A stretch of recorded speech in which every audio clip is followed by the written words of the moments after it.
उसे उठा करके बेच करके उसमें डाल देंगे। एक तो सुन्नत के खिलाफ, शरीयत के खिलाफ अमल किया, और दूसरा ये वो खाने के लिए हुर्मत करके तुमने नारियों की भी रखा।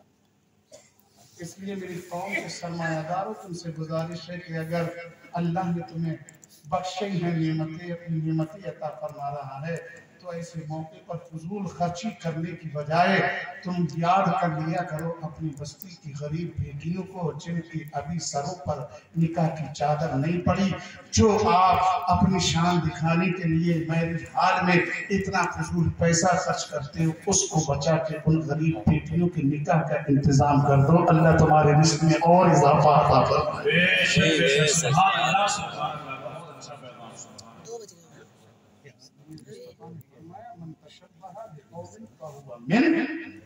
कि तुम जिससे मुशाबहत रखोगे, जिस कौम से मुशाबहत रखोगे, जिस कौम के तरीके पर चलोगे, कल कयामत के दिन अल्लाह तुम्हें उसी के साथ कर देगा।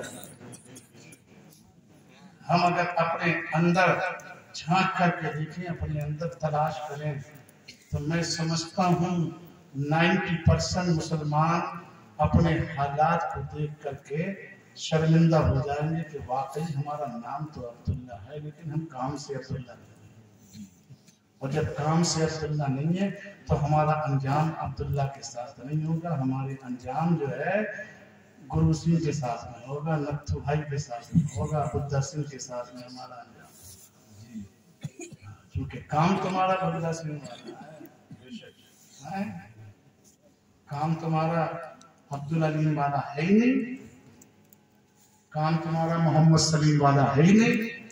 अरे मोहम्मद सलीम वाला तो ये होता है कि जो नबी के नाम से वाबस्ता हो जाता है। एक दीवाना नबी की बारगाह में आया, कलमा पढ़ा, कलमा पढ़ के जब जाने लगा, जा रहा था उस गली से, अल्लाह अकबर, जिस गली में उसकी माशूका रहती थी, जिस गली में उसकी माशूका रहती थी, वो भी ऐसी माशूका कि जिसके ऊपर उसने अपना सब कुछ कुर्बान कर दिया था। जब तक उसे देख नहीं लेता था चैन नहीं पड़ता था, जब तक उसके साथ लम्हे नहीं बिताता उसे सुकून नहीं मिलता। लेकिन जब उसने अपने हाथ में नबी का हाथ ले लिया, अपना हाथ मुस्तफा के हाथ में दे दिया और नबी के कदमों से जुड़ गया, नबी का गुलाम बन गया, कलमा पढ़ने के बाद मुसलमान हो गया, और जब नबी का आशिक बन के जब उस गली से गुजरा जिस गली में उसकी माशूका रहती थी, माशूका दरवाजे पर खड़ी थी कि मेरा आशिक आता होगा, मैं उसको अपने घर में ले जाऊंगी, उसकी बनाएं लूंगी, उसके साथ बैठ कर के मजाक करूंगी, उसके साथ रह करके अपनी जिंदगी के मजे लूंगी। जैसे ही वो नबी का हाथ पर हाथ दे करके मुसलमान बन के कलमा पढ़ने के बाद जब उस माशूका के दरवाजे पर पहुंचता है, अल्लाह अकबर, उसकी निगाह नीचे है, अब वो पलट करके देखने के लिए तैयार नहीं है। माशूका आवाज लगाती है, मेरे आशिक, आज से पहले तो ऐसा कभी नहीं हुआ कि तू मुझे बगैर देखे निकल गया हो, बगैर मुझसे मजे लिए चला गया हो, बगैर मेरे साथ वक्त लिए जो है वक्त मेरे साथ बिताए चला गया हो। आज क्या मामला है जो तू मुझे देखने के लिए तैयार नहीं? सुनो, मुसलमान कैसा होता है, अब्दुल अलीम कैसा होता है, मोहम्मद सलीम को कैसा होना चाहिए, जो अपने आप को नबी के हाथ पर बेच दिया जिसने, उसकी निगाहें कैसी होनी चाहिए, उसकी ज़बान कैसी होनी चाहिए, उसकी जिंदगी कैसी होनी चाहिए। ये नबी का दीवाना कलमा पढ़ने के बाद जवाब देता है, हाँ मैंने तुझसे प्यार किया, लेकिन जब तक नबी का कलमा नहीं पढ़ा था मैं तुझसे मोहब्बत करता था, जब तक नबी का गुलाम नहीं बना था मैं तुझे देखता था, जब तक नबी के हाथ पे नहीं बिका था मैं तेरे साथ में वक्त बिताता। लेकिन तो मैंने मोहम्मद का कलमा पढ़ के अपने आप को मोहम्मद के कदमों पे सौदा कर दिया, नबी के ऊपर अपने आप को कुर्बान कर दिया है। मैं मुसलमान हो चुका हूँ, और जब मुसलमान होता है उसकी शान ये होती है कि निगाहों के अंदर भी पाकीज़गी आ जाती है, समातों में भी पाकीज़गी होती है, किरदार में भी पाकीज़गी होती है, अखलाक में भी पाकीज़गी होती है, बोलने में भी पाकीज़गी होती है। गोया के उसकी जिंदगी पुरानों से हटके अपने रब के दीन पर कुर्बान हो।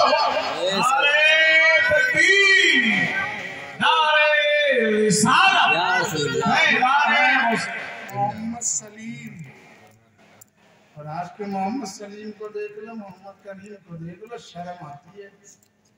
हाँ शर्म आती है, शर्म देखो वक्त रहते अपने हालात को बदल लो, अपने आप को संभाल लो, अपनी जिंदगी को अच्छा कर लो, वरना पता नहीं कब जिंदगी की शाम हो जाए और कब जिंदगी खत्म हो जाए।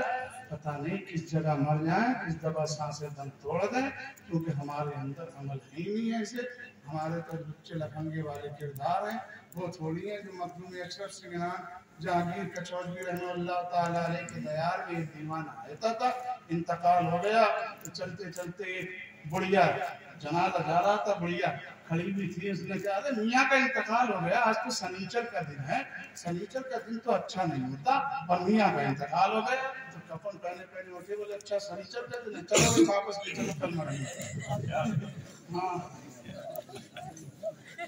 क्या कहा उन्होंने, चलो भाई चलो लौट के, अब कल क्या, कल मरेंगे। आ रहा हूँ क्या वही कचौटा शरीफ में हाजरी दो। ये होते हैं मोहम्मद सलीम, और ये बनते कब है, जब अपने आप को फना फिल्लाह फना फिर रसूल कर दे, जब दीन पर अपने आप को मिटा देते तो अल्लाह उन्हें वो पावर दे देता जो कहते हैं वो होता है। सनीचर है, आज का दिन तो अच्छा नहीं है, मर गई है, अच्छा सनीचर, चलो वापस कल मरेंगे। हाँ वही शान इनकी है, वही शान इनकी है। हम करते कुछ नहीं है, बनना होशियार संचार है। और है नमाज में कभी नहीं जाएगा, एक वक्त अगर पहुंच जाए तो पूरी दुनिया मांग लेगा, और अगर नहीं मिला तो पहले गए थे मांगा तो मिला ही नहीं, एकदम थोड़ी मिल जाएगा। पहले अल्लाह से लेने के लिए वहां तक पहुंचने की तो कोशिश कर। हराम खा के तू गया नमाज पढ़ने के लिए, सोच रहा अल्लाह नमाज कबूल कर लेगा। हराम खाने वालों की कभी इबादत कबूल नहीं होती। कसबे हराम जो खाता है, कसबे हराम जो भी खाएगा, चाहे वो दुआएं करे, नमाज पढ़े, कुछ भी करता रहे, अल्लाह की बारगाह में कबूल नहीं है जब तक कि कसबे हलाल से तौबा करके अच्छे रिस्क की तलाश करके अच्छा रिस्क ना। फिर देख हजरत बाबा फरीदुद्दीन गंज शक्ल की तरह अल्लाह तेरी जबान में वो सलासत पैदा करेगा कि कुल अल्लाह पढ़ के अगर डेले पर भी दम कर देगा तो डेला क्या है, सोना बन जाएगा। हाँ ये सब कमालात पाने के लिए दीनदार बनना पड़ेगा, शरीयत पर अमल करना होगा। हजरत ख्वाजा निजामुद्दीन अपने दोस्तों के साथ लाहौर की तरफ निकले थे, अल्लाह अकबर, सोने की कान निकली थी सोना जमा करने के लिए, दोस्तों के साथ चले। पाक पटन शरीफ जब पहुंचे, हजरत निजामुद्दीन बाबा फरीदुद्दीन के पास रुक गए और दोस्त जो थे वो चले गए। जब वापस आए दोस्त सोना इकट्ठा करके लाए और कहा तो खामा खाए बूढ़े के पास रुक गया और हम देख इतना माल ना है तो हम मालदार हो गए। बाबा फरीदुद्दीन ने जब ये हालत देखी, निजामुद्दीन औलिया से कहा जाओ जरा हमारे इस्तेंजे के लिए बेला लिया। जब बेला लेने गए तो हजरत निजामुद्दीन जिस भी मिट्टी के बेले पे हाथ लगाते वो सोना बन जाता। हाँ जिस डेले पे हाथ लगाते सोना बन जाता। काफी वक्त हो गया, परेशान होकर के आए, कहा हुजूर ना जाने क्या हो गया कि मैं जिस डेले पे हाथ लगाता हूँ सोना बन गया है। आप मुस्कुरा कर के फरमाते बता वो सोना अच्छा था या ये सोना अच्छा है। इनके दर पे पड़े रहो, इनके दर पे पड़े रहो। पड़े रहने से ये मतलब नहीं है कि साहब लोटे पोटे चले आए, बल्कि इनके दर पे पड़े रहने से मुराद ये है जो इन्होंने किया उस पर अमल करो, फिर देखना इनका करम। मिट्टी पर हाथ लगाओगे इनके करम से अल्लाह उसे सोना बना। या ईमान वालों, अल्लाह से करो सच्चों के साथ हो जाओ, सच्चों के साथ, नेकोकारों के साथ, इसलिए ताकि तुम भी नेकोकार बनो, मुत्तकी बनो, परहेजगार बनो, अच्छे बनो। ऐसा नहीं है नारा लगाओ सच्चों का और काम करो लूट धमाके का। हाँ मैं पिछली बार आया था जब भी यहाँ के लोगों ने तौबा करी थी, कहा था कि साहब आपकी नहीं, लेकिन फिर वही हालात, फिर वही बाज आ जाओ, बाज आ जाओ। हमारा काम आपको समझाने का है, नहीं समझोगे तो अपने आप मरने के बाद भुगतोगे। हाँ ना दूसरियाँ बचाएंगे, ना हजरत बचाएंगे, ना शादी बचाएंगे, बल्कि तो और ज्यादा रखवाएंगे।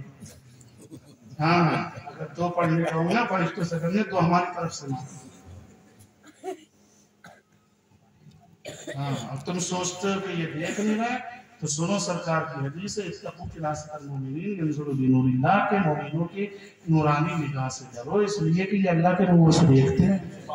जमीन के ऊपर रहे जब भी तुम्हें देखते हैं, जमीन के नीचे रहे जब भी तुम्हें देखते हैं। और कैसे देखते हैं? वो से आदम ने कसीदे में अपने फरमा दिया कि मैं पूरी दुनिया को ऐसे देखता हूँ जैसे कि हाथ की हथेली पे राई का दाना। जब दुनिया देख रहे हैं तो दुनिया में जो मस्ती खोर गौसे आजम के नाम पर मस्तियां मार रहे हैं ना, तो कादरियां और ढोल पे झूम रहे हैं। हाँ, उनको सब गौसे आजम मरने के बाद में जो है कलंदरी उनकी निकले की स्थापना। जो कादरी होने के नाम पर कौम को लड़ा रहे हैं ना, कि मैं कादरी में, चिश्ती में, सोहरवर्दी में, नक्शबंदी मैं ये मैं वो, गौसे आजम के नाम पर जो रोटी खा रहा हूँ, लड़ा रहे हैं मुसलमानों को, कल पता चलेगा मरने के बाद कौन असली कादरी होगा। अल्लाह हम सबको समझता फरमाए। तौबा करने, अस्तगफिरुल्लाह रब्बी मिन कुल्ली ज़ंबि व अतूबु इलैह। कलमा शरीफ पढ़ने, ला इलाहा इल्लल्लाह।